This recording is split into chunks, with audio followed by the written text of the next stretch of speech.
आज हमारे संवाददाता विनीत सिंह चौहान ने जनपद बरेली के फरीदपुर विधायक और मिशन 2022 122 फरीदपुर विधानसभा क्षेत्र भारतीय जनता पार्टी के प्रत्याशी प्रोफेसर डॉक्टर श्याम बिहारी लाल से आज का भारत न्यूज चैनल का आमने सामने चर्चा खास शो के तहत बात की और जनता की समस्याओं से अवगत कराया। आइए आपको दिखाते हैं क्या विधायक जी ने समस्याओं पर अपनी बात रखी और कैसे जनता को भरोसा दिलाया।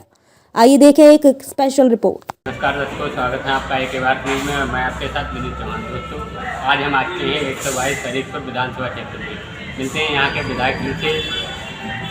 ये फरीदपुर विधानसभा से क्षेत्र से भारतीय जनता पार्टी के विधायक भी हैं और अगली बार 2022 में एक बार फिर भारतीय जनता पार्टी ने इन पर भरोसा जताया है और उनको प्रत्याशी बनाया है। तो हम जानते हैं, सबसे पहले जानेंगे इनका क्या कुछ राजनीतिक करियर था और क्यों उन्होंने राजनीति को ही सेवा करने के लिए चुना, कि राजनीति से ही सेवा करने का क्या इनका मकसद है, क्या वैसे सेवा हो सकती है या नहीं हो सकती है, उनके दूसरे सुनाएंगे आपको।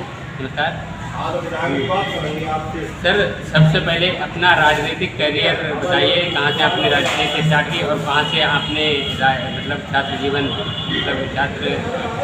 जो है दिया, कैसे क्या कुछ आपके मन में विचार आया राजनीति से? मैं जब छात्र था तब विद्यार्थी परिषद से जुड़ा और 2006 तक मैंने विद्यार्थी परिषद में कार्यकर्ता और पदाधिकारी के रूप में कार्य किया। 2006 के बाद मुझे फरीदपुर में भारतीय जनता पार्टी में शामिल होने का मौका मिला। 2006 से लेकर आज तक मैं भारतीय जनता पार्टी में और ये मेरा चौथा चुनाव। सर, आप चौथा चुनाव है आपका, मतलब विधानसभा का, तो आप पहले किस पार्टी में रहे या भारतीय जनता पार्टी में ही रहे, कितनी बार आपको जीत हासिल हुई?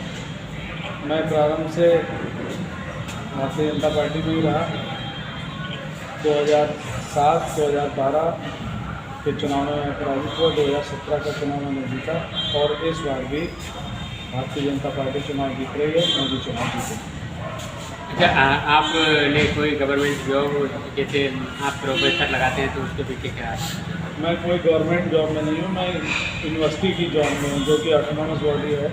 मैं रोहिलखंड विश्वविद्यालय में प्रोफेसर हूँ पद पर और अभी आगे भी इसी पद पर रहूँगा। जैसा कि मैंने सुना है, लोग कहते हैं कि आप विधायक तो हैं लेकिन सैलरी नहीं देते हैं, क्या ये सच है? विधायक की सैलरी नहीं लेते हैं, जो भत्ते मिलते हैं वो लेते हैं और बाकी विधायक की सैलरी लेने की जरूरत नहीं है। मैंने आपके क्षेत्र का दौरा किया है तो कुछ लोग, जनता आप पे आरोप लगा रही है कि आप भेदभाव करते हैं, कितनी सच्चाई है? कोई ऐसा आरोप नहीं लगाएगा और मैंने कोई भेदभाव किया नहीं, लोगों के साथ में भेदभाव नहीं करता। जो दलाल हैं, जो नंगे लुच्चे हैं, उनका मैं साथ नहीं देता। जो नंगे लुच्चे हैं उनका मैं साथ नहीं देता, अच्छे लोगों का साथ देता हूँ, अच्छे लोगों के लिए काम करता हूँ। इसीलिए पार्टी ने चौथी बार मुझे टिकट दिया है और भारी मतों से विजयी भी होऊंगा, क्योंकि मैं किसी के साथ भेदभाव और अंतर नहीं करता। जो मेरे पास आता है उसका मैं काम करता हूँ।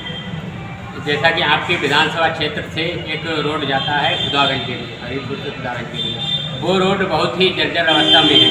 तो 5 साल आप सत्ता में भी रहे, आपकी सरकार भी रही और सरकार वादे भी करती है गड्ढा मुक्त सड़क का, तो उस रोड पे आज भी जर्जर है, ऐसा क्यों? उस रोड पे लोड ज़्यादा है। जब सर्वे होता है तो उसमें उतने वाहनों की संख्या नहीं आती है कि उसे अंतर जनपदीय रास्ता घोषित किया जा सके। उसके लिए अब इस समय काम हो रहा है, प्रयास जारी हैं और कोई ना कोई सड़क तो ख़राब होती ही है, ये इसमें कोई ऐसी बात नहीं है। बहुत अच्छी सड़कें हैं इस समय, कोई कहीं पे कोई खराब सड़क हो जाती है, नहीं हो पाती है, वो अलग बात है। लेकिन लगातार भारतीय जनता पार्टी की सरकार ने हर गांव को, फरीदपुर का हर गांव सड़क से, संपर्क मार्ग से जुड़ा है, हर गांव में बिजली पहुंची है, तो लगातार काम हुआ है। आपकी विधानसभा क्षेत्र में ही एक ग्राम पंचायत है महमूदापुर, उसके गांव के लोगों ने बताया है कि वहाँ पे नदी का जो खर्रा निकलता है वो निकला हुआ है, तो वहाँ से गांव वालों को बहुत परेशानी होती है, रास्ता की भी दिक्कत होती है और उसमें रास्ता कट रहा है। तो वहाँ के लोग बता रहे हैं कि विधायक जी को बताया भी, लेकिन वहाँ पे अभी कोई समाधान नहीं है। कहाँ बताया आपको खर्रा है? ये आपके विधानसभा क्षेत्र में महमूदापुर ग्राम पंचायत पड़ती है, गुस्सा ब्लॉक में। महमूदापुर में कोई खर्रा वर्रा ऐसा नहीं है, न कोई ऐसा संज्ञान में है। इनोनिया मोहनपुर एक जगह है जहाँ पे पुल की आवश्यकता थी और वहाँ पे खर्रा है, उसका पुल हमने बनवा दिया है, रास्ता भी हमने बनवा दिया। इनौनिया को महमूदापुर ग्राम पंचायत में ही है, लेकिन वहाँ पे लोगों को बहुत दिक्कत है। लोग कहते हैं विधायक की सड़क है, लेकिन वहाँ पे भी कुछ मतलब स्टार्ट नहीं है। गांव के लोगों की जगह मतलब जो है कट रही है। बिल्कुल गलत कह रहा है, कोई आपको भ्रामक बता रहा है। वहाँ PWD ने पुल बना दिया है, रास्ता भी बना दिया है। जो कह रहा है आपसे वो गलत कह रहा है, झूठ कह रहा है, एकदम झूठ कह रहा है। आपने पिछले 5 साल में क्या कुछ कार्य किए? हमने बताया आपको, हर गांव में बिजली हुई है, हर गांव में सड़क हुई है, डिग्री कॉलेज में MA खुला है, BSc खुली है, BCom खुला है, 8 पुल बने हैं पूरे फरीदपुर क्षेत्र में। एक 220 किलोवाट का पावर हाउस अदरपुरा में बना है, रोडेज बस स्टेशन बना है, पॉलिटेक्निक बना है, बड़ेरा में एक पावर स्टेशन हो गए हैं। इसके अलावा बढ़िया सड़कें बनी। एक आपने जिस रोड का उल्लेख किया वो अगर छोड़ दिया जाए तो सारे PMGSY से रोड पास में महमूदापुर से पौनगला तक PMGSY का रोड बन रहा है और हर जगह जहाँ जहाँ जरूरत थी वहाँ पे PMGSY से रोड बन रहा है। 50 लाख रुपए मंदिर के लिए मिले हैं, तो चौकी मंदिर में काम हो रहा है। इसके इतने काम कभी किसी सरकार में हुए ही नहीं। गाँव में हर जगह जहाँ जहाँ कीचड़ थी रास्तों में वो कीचड़ समाप्त हुई है, कोई भी व्यवधान नहीं है। और पता नहीं आप कहाँ से बता रहे हैं, मेरे समझ में नहीं आ रहा है कि कौन सा कर रहा है जो गांव कट रहा है। वहाँ पे जाइए मौके पे और देख के आइए। PWD ने पुल बनाया है वहाँ पे और तेज बहाव है, अगर बोरियाँ वोरियाँ कहीं हट जाती है तो उसको दोबारा PWD लगाती है, लेकिन वहाँ पुल बना दिया है, वहाँ सड़क है। अच्छा, आपको भारतीय जनता पार्टी ने दोबारा मौका दिया है और दोबारा विधायक बनते हैं, तो आपके क्षेत्र के क्या कुछ विकास कार्य रह गए हैं जो आप अगले 5 साल में करवाएंगे?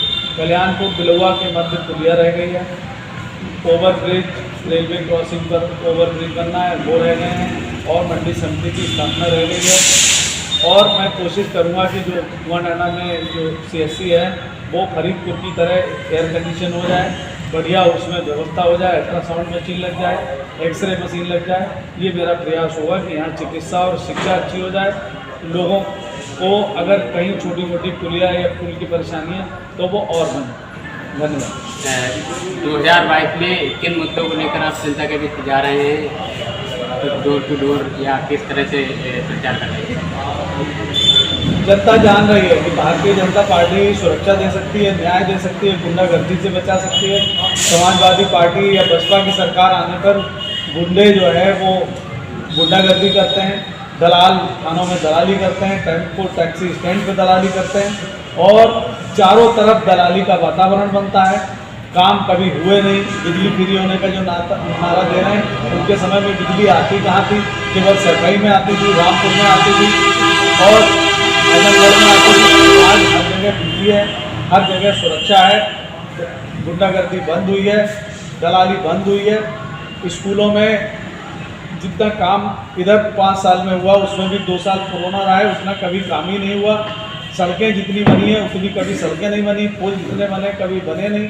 राशन हर महीने बढ़ता है, श्रम सम्मान जो किसान सम्मान निधि है वो खातों में आती है।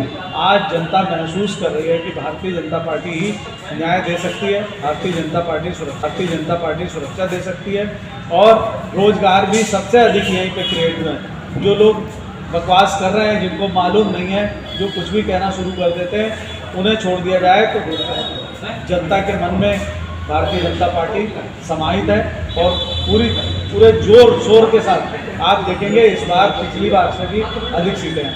धन्यवाद।